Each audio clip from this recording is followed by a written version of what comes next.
This message today is called, in the series, If You Were Gideon. Have you ever wanted to be Gideon? I don't know, okay? Could you pass me my glasses, please, Steve? I'm going to need them to read this. But I want you to turn your Bibles to the book of Judges, chapter 6. It's a sign of age, okay? Thank you, my friend.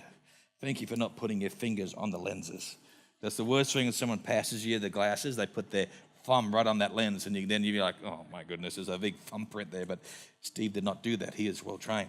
This is a summary of where we're up to, okay, in this third message. So you have to jump with me in these scriptures. It's not in the notes. It's just in my Bible. In Judges chapter 6, verse 1, and the Israelites did what was evil in the sight of the Lord, so the Lord handed them over to Midian for 7 years, and they oppressed Israel.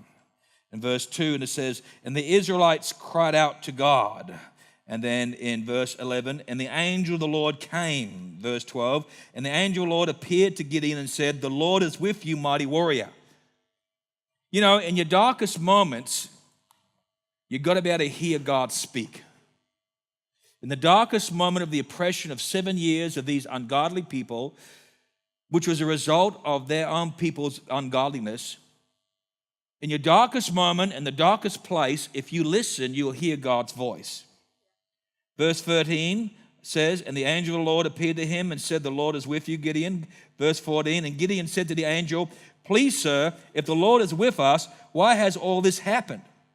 And where are all his wonders that our fathers told us about? See, isn't that just something that people say today? Isn't it so similar? If God is really with us, then why is there so much evil? If God is really with us, then how come all these things are happening? You see, we are so much like Gideon, more than we can ever feel. Okay? And then go down to verse 14. And the Lord turned to Gideon and said, go in the strength you have and deliver Israel from the power of Midian. Am I not sending you? There's a really important truth here I need you to understand. And the angel of the Lord said to Gideon, go in the strength what? That you have. He didn't say, I'm about to give you some new tools. You're about to enter a special prayer meeting or a prayer room where we're going to lay our hands on you. He says, go in the strength that you have. You see, so many of us wonder how we can overcome the current circumstance we are in. But I believe that God has placed in you the seeds that are necessary to overcome what you are facing right now. You don't realize what God has placed on you because you haven't pulled on it. Verse 15, Gideon says to the angel, please, Lord, how can I deliver Israel? My family is the weakest in Manasseh, and I am the youngest in my father's house. In other words, he's saying, I'm the weakest of the weakest. And so many times when God calls us, we look at our abilities. We look at our strengths, or we look at our weaknesses.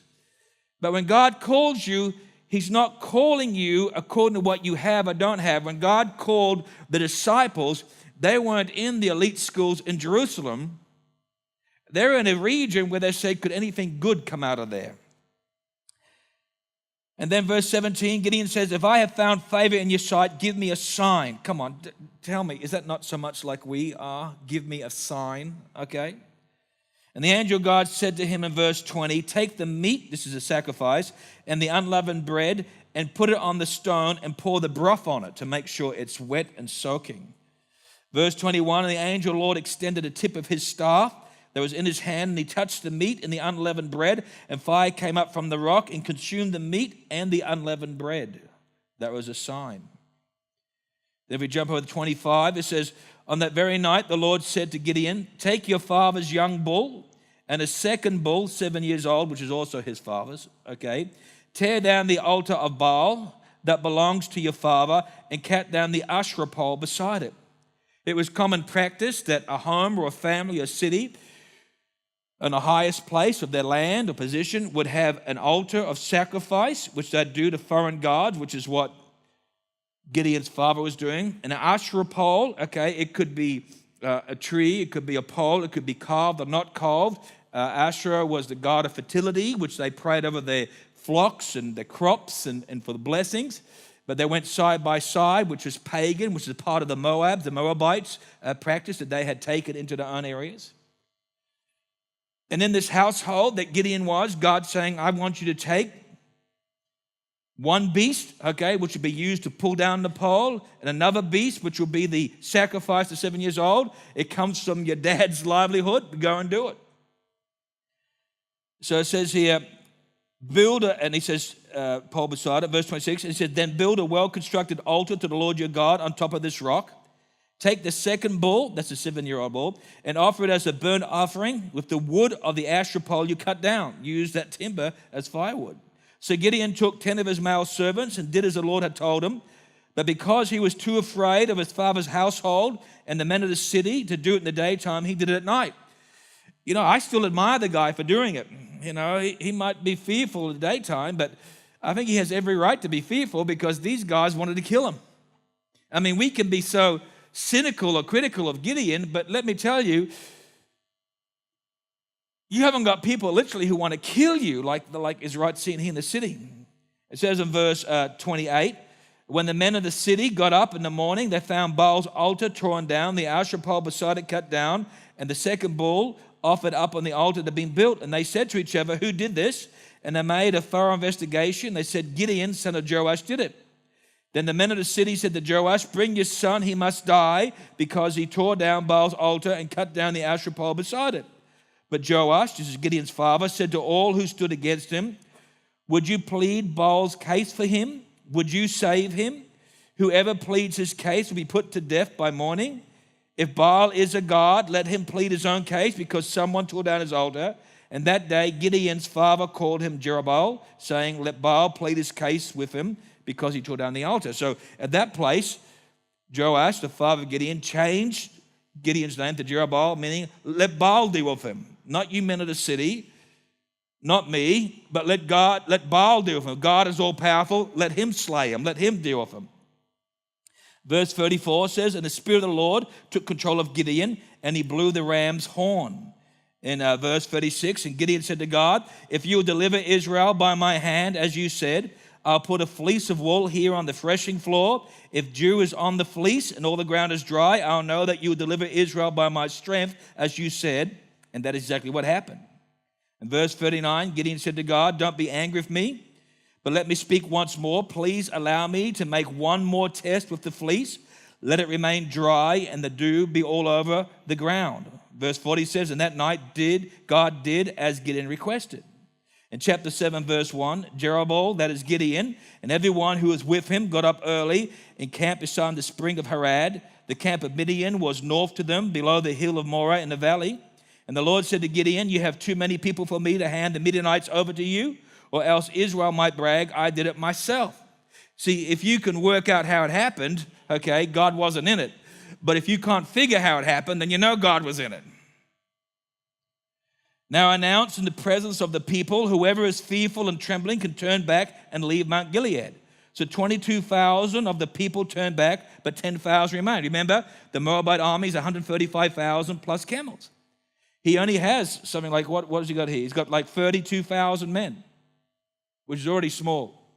So in this first test, whoever is scared, go back. Doesn't mean the other 10,000 weren't scared, but what it meant was they weren't allowing fear to dominate the decision, but 22,000 went back. We are so caught on numbers today that we can't see God move. Then the Lord said to Gideon, there are still too many people. Take them down to the water, and I'll test them for you there. If I say to you, this one can go with you, he can go. But if I say about anyone that he cannot go, they cannot go. So he brought the people down to the water. And the Lord said to Gideon, separate anyone who laps water with his tongue like a dog. Do the same with everyone who kneels to drink.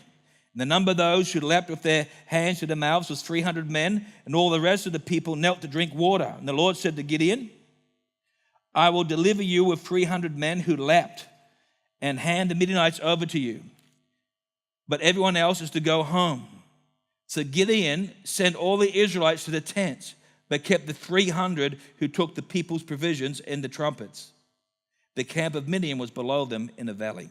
Now, I shared a few these verses of scriptures because this message is titled, If You Were Gideon. And I wanted to bring you up to where we're at in this message, this third message, as to what has progressed in the life of Gideon. And before we continue on the story, which we'll do more so next week, we pause in this story in saying, if you were Gideon. Now, I think already many of us can identify with Gideon, and that we have a relationship of some form with God, but we are fearful in stepping out in obedience to God.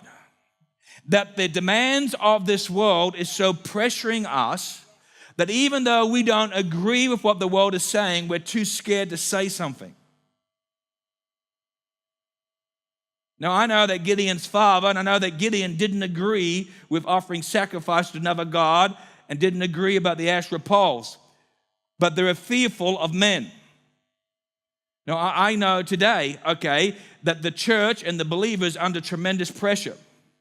It is under tremendous pressure about gay rights. It's under tremendous pressure, LGBT. It's under tremendous pressure. In America, the pressure by President Obama about having a transgender restrooms, that if a man feels like he's a woman, he can enter a woman's restroom with his children. Now, even if they wanted to do that, why not just have a neutral restroom for that rather than forcing it upon where girls would go? Now, don't think for a moment that our governments aren't looking the same thing. Now, I'm going to be political here, so just fasten your seatbelt, I am political, I have been chastised by pastors and churches and others for being political, but I fear God more than I fear other pastors or you. Now, I have no confidence in the Labor Party. And if you're a Labor member, I'd love to have a cup of coffee for you and ask you to explain how, as a Christian, you can support them. Because they have made it known what they believe and stand for. They've made it known that within 100 days, they will legitimize gay marriage, They have made it known, that they are against our Christian values. They have made it known that anybody who is a Labor a sitting person, and it goes back to Julia Gillard, must support, pro-choice. You cannot be a Labor sitting member in any area without agreeing to that. That's why some Labor in the Senate resigned coming up this election, because they could not, under Christian values, support it. Now, I'm not anti you, but I'd love to have a cup of coffee for you to have you explain to me how you support it. You have the freedom to choose, but I really would like to know how you do it. Then the safe school business. The safe school business is the biggest hogwash I ever seen. But even Christians who run in politics have not stood against it. And under the Safe School Act, it's not just about making your school safe, but it is protecting the right for a child to be transgender in any way they are, and that you cannot say anything, even as a teacher, contrary to it. And some of the things they're talking about, how they put their personal anatomy into place, is wrong. But at the same time, in the Liberal National Party, we have a prime minister who is the first prime minister, the first sitting prime minister who attended the gay Mardi Gras. Mr. Turnbull is the first sitting prime minister to have attended the gay Mardi Gras. You go on his webpage and he says he supports the gay marriage. Now, I know straight away, and I know I'll have some correspondence, and I appreciate that. But I know straight away that you think that because I disagree with gay marriage, that I hate gay people. I do not hate gay people. And I have a right to express my view, even though it seems I'm in the minority. I've had many Christians even leave this church, because they could not support my view on what I feel in gay marriage. I don't believe you're born that way. I believe it's a choice. Now, I have ministered to, and I continue to minister to, many people from the gay scene. I have people who are connected to me, even related to me, who are in the gay scene. Never once have I said I hated them. Never once have I said I disliked them. But I cannot support or endorse because it's a detriment to our society. Now, this is not new. You can go back to the Roman Empire. You can go back to many empires, and you can see where these things existed. There are moments when they go up and down, up and down. But the problem is, like Gideon, we are fearful.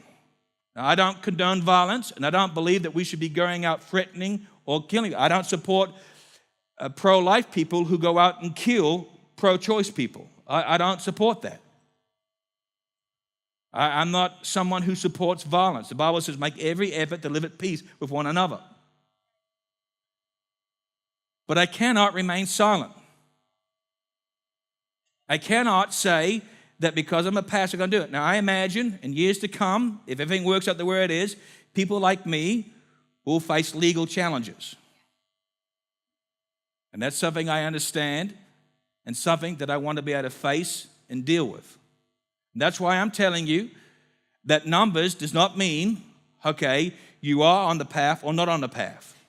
Because the key to victory for Gideon was not an army of 32,000, but an army of 300. It's not the popular gospel, it's the gospel.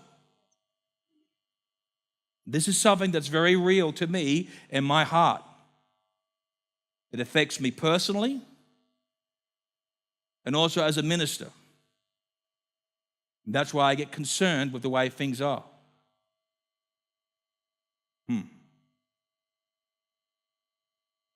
Gideon had tried everything to ascertain and confirm God's will. He has used an offering and he's laid out fleeces. Yet he is still not sure that he can trust God's promises. And God is saying to Gideon that 32,000 men is too many, even though the army that he's fighting against is 135,000. 10,000 is too many. 300 is just right.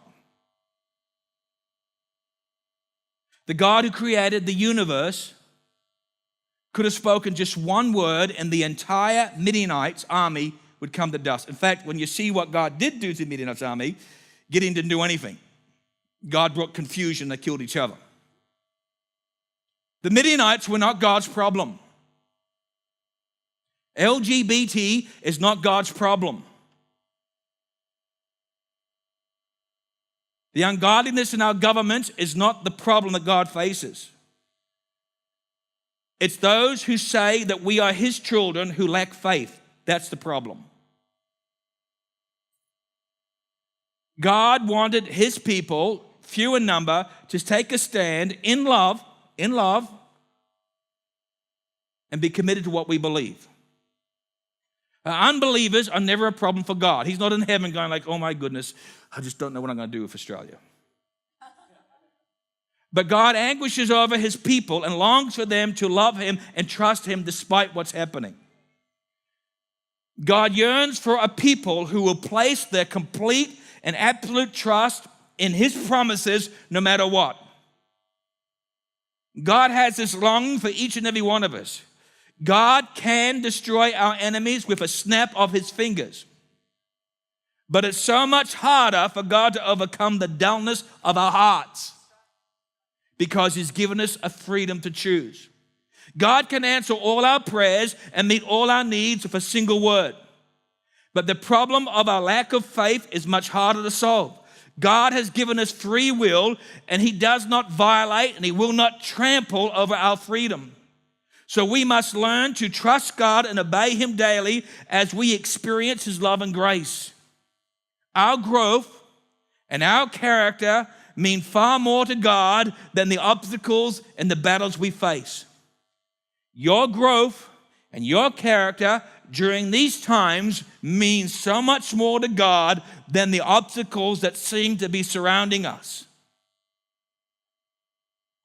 God longs for us to manifest a strong, obedient faith in Him. He wants to bring us to a point where we can say, like Job said in Job 13:15, even if God kills me, I will put my hope in God. I will still defend my ways before Him.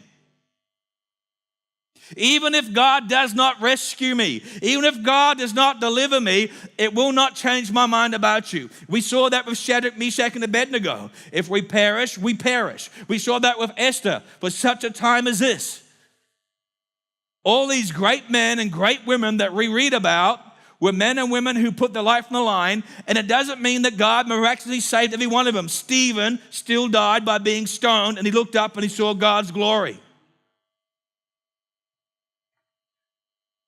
Sometimes God intervenes, sometimes he doesn't. I don't have those answers, but I like this point of Job, that even if God kills me, I will still hope in God, and I will still defend my ways before God, meaning I will not change my mind. See, doubt sees a forest of obstacles, but faith sees a path through the forest. Human beings are control freaks. We love being in control, and we can't stand giving up control to anyone. We can't even stand giving up control to God because we are control freaks. And though we know that God is all-knowing, and even though we know that God is all-wise, and even though we know that God is all-loving, we still resist surrendering control of our lives to Him. But once we willingly yield control to Him, we can experience a peace of knowing that our loving Creator controls our destiny. There's no greater joy in life than seeing God work out His will through our lives, even in our weaknesses. The Apostle Paul wrote this in 2 Corinthians 12:9. But God said this to me, the Apostle Paul says, my grace is sufficient for you, for power is perfected in weakness. Therefore, I will most gladly boast all the more about my weaknesses, so that Christ's power may reside in me. Listen to me, church. God is at His greatest when we are at our weakest. Praise God, I'm a weak an awful lot. God is at His greatest when we are at our weakest. Remember these words. If you can explain, then God did not do it. If you can explain it, then God did not do it. If you can explain the miracle, if you can explain how it happened, if you can explain how it's your genius, if you can explain about your brilliance, if you can explain about your human strength, your hard work, because we are control freaks and we like glory, if you can explain it, then God didn't do it. Yes, Pastor, God healed me. Whew, but my faith was rocking. Yes, God, you healed me, but He put His hands on me. Yes, God healed me, but I changed my diet. Yes, God healed me, but it's on here. Then God's not in it. I'm not saying God's not in it, but God didn't do it. Because when you can't explain it, I can't explain how I got to be here where I am as a pastor. I can't explain it. I'll try, but I can't explain it because it doesn't add up. It's like saying 1 and 3 equals 2. It doesn't add up. But I noticed from last week, 1 with God is everything.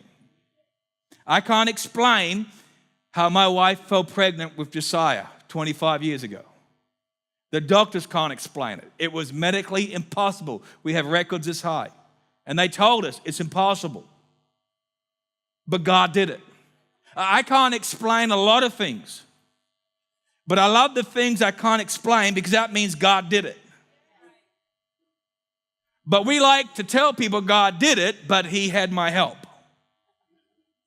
He had my brilliance, or He had my faith, or He had my ability. You're a control freak.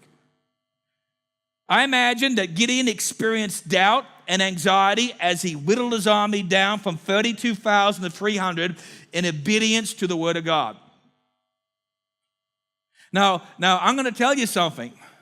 You say, that's how it was. No, in the day of Gideon, power was in the size you had. And if you had 135,000 foot soldiers plus a camel cavalry, you had power. And we're not talking about the whole of Israel supporting Gideon here. We're talking about a small group. Even when it was 32,000, it was a small group. Lisa, could you come up for me?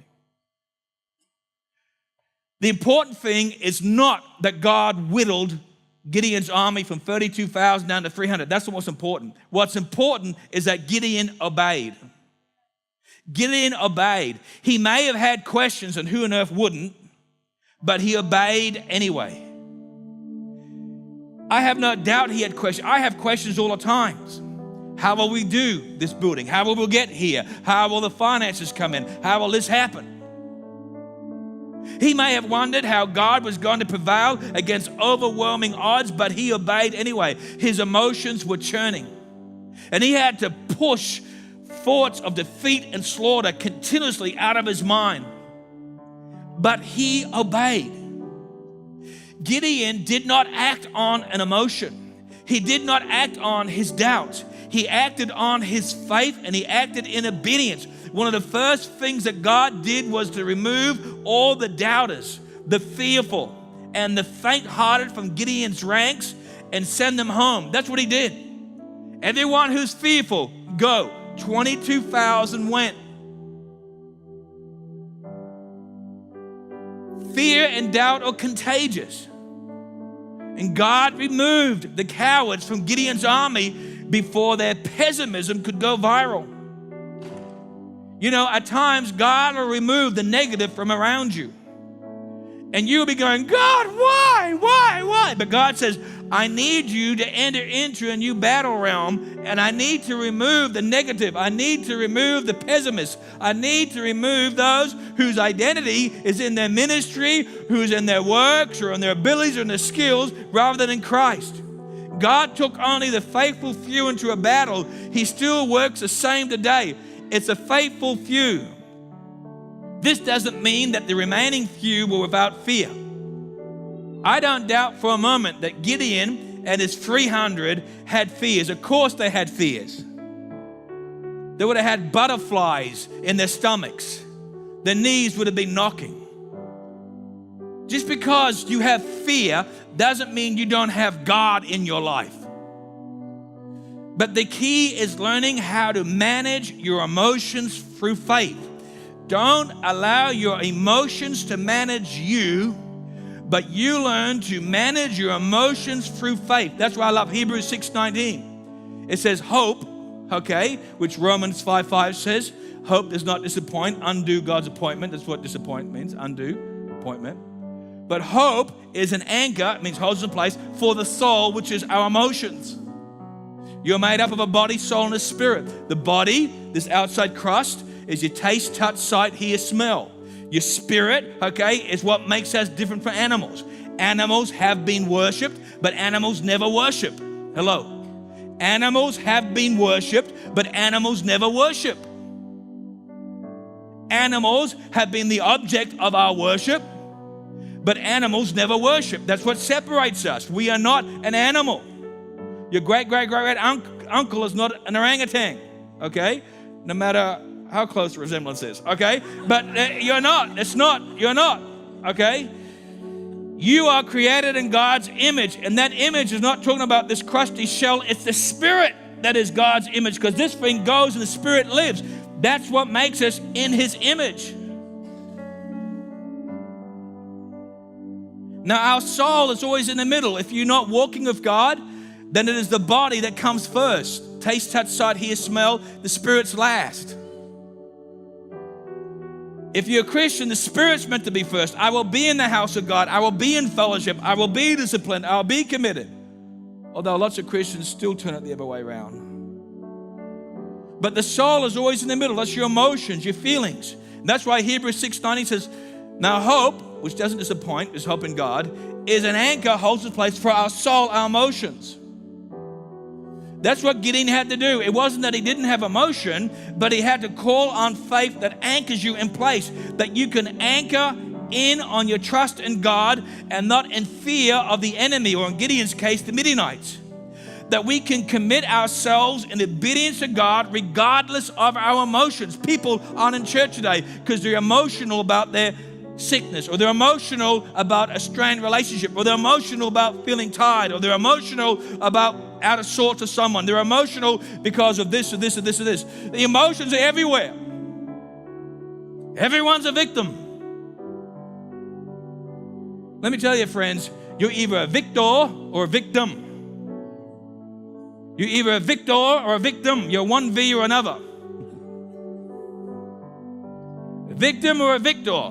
You can tell the victims because of how they confess and speak.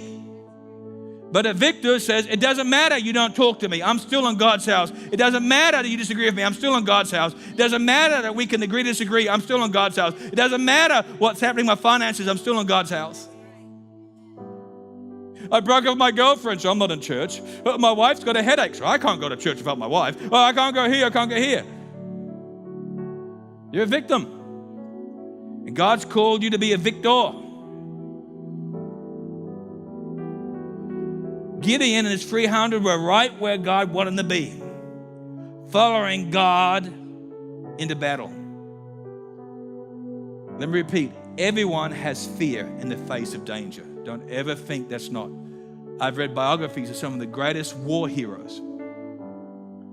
And they said, did you experience fear? And he said, yes, but I overcame it. What divides those who go home from those who fight?